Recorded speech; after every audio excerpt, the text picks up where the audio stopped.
is Andrew Garcia, and my mistakes have led me to my death.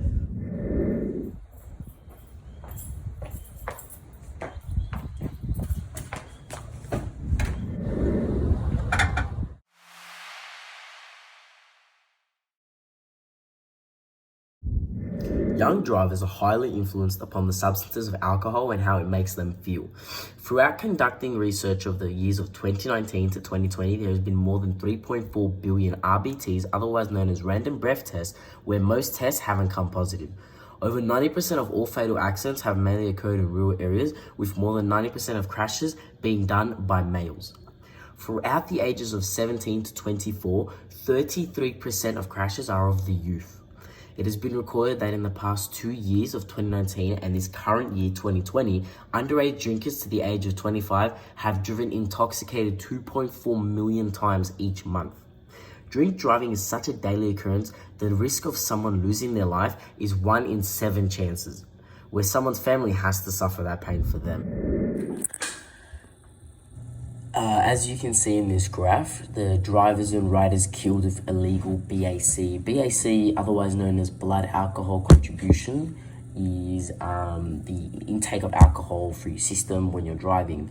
As you see in the year 1980, it was the biggest for the deaths in Australia and in Sydney, New South Wales itself, for how many people had passed from car accidents or drunk driving, which then they issued a new law in December 1982 to start the random breath test, otherwise known as RBTs.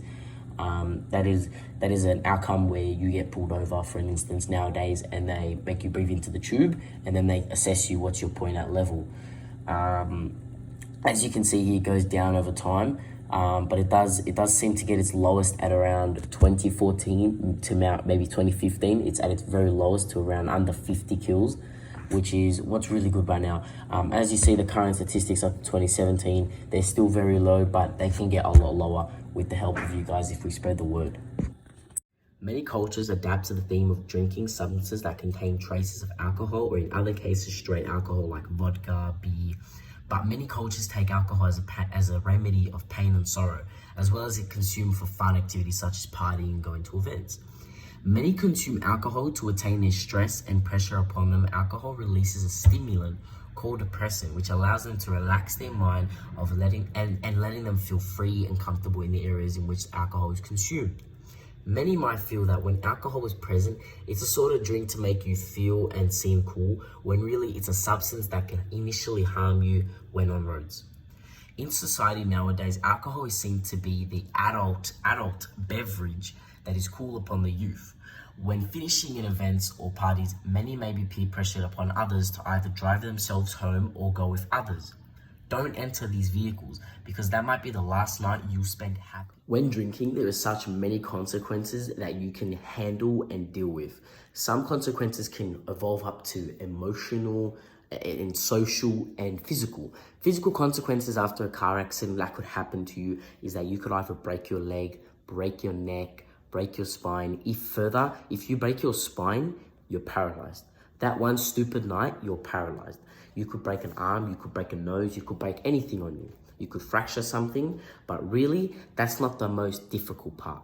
The most difficult part is the emotional consequence you're going to feel after taking this risk. When dealing with such stress and anger, it can scare you. It can scare you to the point where you don't even want to see another vehicle, you don't want to even enter another vehicle. It is so hard to look at yourself again and think, I was in that vehicle, I could have died. I've experienced this for myself. I was in a car accident and it was very bad. I've become more scared of cars recently, and I don't really like the idea of just being in a car anymore by myself. I have to really get someone that I can trust, that I can drive.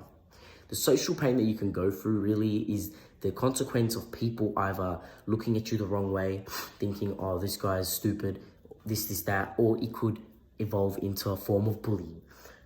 It's not funny, and car accidents are very, very dangerous, and it's very, very bad. And I just want to tell everyone that please stay safe on the roads. Don't be a punk. Don't drive drunk.